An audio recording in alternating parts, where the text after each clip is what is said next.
Hello viewers, வாங்க சாப்பிட்லாம். இன்றைக்கி என்ன சமையல்னு பார்க்கலாம். வெண்டைக்காவை கட் பண்ணிவிட்டு அதில் மிளகாய் பொடி போட்டிருக்கோம்.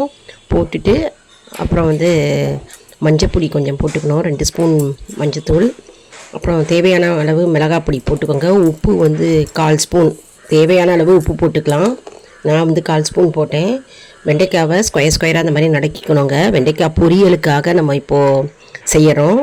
இது பேச்சுலர்ஸ்க்கு ரொம்ப யூஸ்ஃபுல்லாக இருக்கும் மற்றும் பிகினர்ஸ்க்கு ரொம்ப யூஸ்ஃபுல்லாக இருக்கும். வானிலையில் எண்ணெய் 2 ஸ்பூன் போட்டுட்டு கடுகு, உளுத்தம்பருப்பு 1 ஸ்பூன், மிளகாய் வற்றல் 2 கிள்ளி போட்டுக்கிறேன். போட்டு லேசாக நல்லா பொரியட்டும். அது பொரியட்டும்ன்ட்டு நம்ம வெயிட் பண்ணணும். பொரிஞ்சதுக்கு அப்புறம் நம்ம பெருங்காயம் போட்டு நம்ம வதக்கிக்கிறோம். மற்றும் இந்த பொரிஞ்ச பிறகு நம்ம என்ன பண்ணுறோம், வெண்டைக்காய் இருக்குது பார்த்தீங்களா, வெண்டைக்காவை தூக்கி அதில் நம்ம கொட்ட போகிறோம். கொட்டிட்டு நம்ம மூடி போட்டு மூடணும். வெண்டைக்காயை கொட்டிக்கிறோம். இப்போது கொட்டிட்டு நல்லா கிளறி விட்டுக்கணும். அடியோடு கிளறி விட்டுட்டு மூடி போட்டு மூடினோடனே நம்மளுடைய அருமையான வெண்டைக்காய் பொரியல் ரெடிங்க. இந்த வீடியோவை பார்க்குறவங்க அனைவரும் கண்டிப்பாக சப்ஸ்கிரைப் பண்ணிவிட்டு லைக் பண்ணிவிட்டு ஷேர் பண்ணுங்கள். கண்டிப்பாக இந்த குக்கிங் வீடியோஸ் பிடிக்கிறதோ சப்ஸ்கிரைப் பண்ணிவிட்டு இந்த வீடியோவை கொஞ்சம் பாருங்கள். அப்புறம் மூடி போட்டு மூடுறோம். அப்புறம் வெத்தக்குழம்பு செய்ய போகிறோம். அதாவது குடைமிளகாய் வெத்தக்குழம்பு. கேப்சிகம் ஸ்கொயராக நறுக்கி வச்சுக்கிறோம், நல்லா அலம்பிட்டு. அப்புறம் கொண்டக்கடலை போட்டுக்கிறோம். பெரிய சென்னா கடலையை முதல் நாளே ஊற போட்டிருக்கேன் நான்.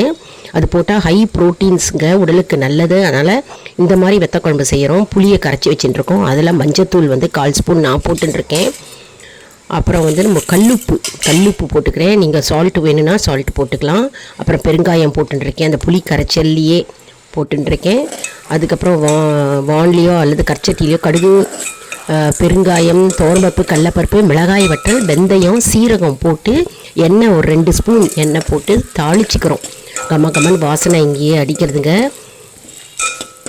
இங்கே வான்லியும் செஞ்சுக்கலாம், நல்லா வாசனையாக இருக்கும். அப்புறம் அந்த புளி கரைச்சல் இருக்கு இல்லையா, அதில் சாம்பார் மிளகாய்த்தூள் அல்லது குழம்பு மிளகாய்த்தூள் நம்ம ஏற்கனவே அரைச்சி வச்சுருப்போம் இல்லையா, அந்த மிளகாய்த்தூள் பொடி அதில் போட்டுக்கிறோம்.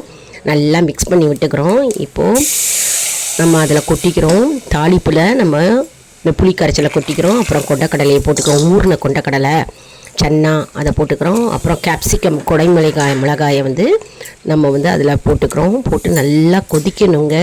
குழம்பு பச்சை வாடை போக நல்லா கொதிக்கணும். மீடியம் ஹீட்டில் வைங்க கேஸ் ஸ்டவ்வை. அதுக்கப்புறம் அரிசி மாவை கரைச்சிட்டு நம்ம கடைசியில் கொட்டிக்கணும். அரிசி மாவு போட்டால் நல்லா திக்காக இருக்கும், நல்லாயிருக்கும். செஞ்சு பாருங்கள். லைக் பண்ணுங்கள், ஷேர் பண்ணுங்கள், சப்ஸ்கிரைப் பண்ணுங்கள்.